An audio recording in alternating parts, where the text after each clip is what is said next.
დილა მშვიდობის და ჩემო მზეს უნახავო. მოდი ჩეთან მოდი. გაძიე ხალო ფეხები დაეკლილი ხარიპარსავ. მე რა გამიშვი ეპილაციაზე რო არ მიშვებ. ეპილაცია და ბარემ დუბაი მომთხოვე. აბა უხურე. მე რასაც მინდა მაინც იმას გავაკეთებ. სად მიდიხარ გოგო? ჰა? პირველად გადადგე ესეცი და ბიჭი როცა ავიშვი და ავიწყვიტე. ჩემი თავის მეც გამიკვირდა. ცოტნე დადიანი 118 ნომერში მივედი New Aesthetic-ში. ჩემ თავს მოვუძახე, მიიხედე თავს, ნონა შენი პატრონი არავინ არ არის მეთქი. ისეთი ლამაზი გარემო იყო. აქ ვიღაცას კარი შეუღე და ტიტველა კაცი დამხვდა. ვაიმე, ისე მეუხერყულა, მაგრამ რა ვიცი, რაღაცები მაინც დავინახე. დავიწყე ჩემი გაუბედურებული მკლავების მოწესრიგება. ამასთან ერთად რაც ცხოვრობა არაფერს არ მაპარსინებდა.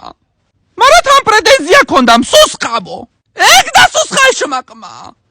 არა ქალებო, უნდა მივხედოთ თავს. ავიშვი და ყველაფერი გავიკეთე. სადაც თმა იყო ყველაფერი გავიკეთე. ნეტაი ერთი რა. აქ ისე მეუხერხულებოდა ამ ჟაკეტის მოხსნა რომ, არა სხვა გზა არ იყო, კისერიც გასაკეთებელი მქონდა. აბა ამ ხელაკას კისერი უნდა მქონოდა გასაკეთებელი. დედა ისეთი კმაყოფილი ვარ გოგოების. უმაღლესი ხარისხის აპარატით ბოლო უკანასკნელი მოდელით გამიკეთეს სუეპილაცია. ისეთი კაი გოგოები შემყვნენ.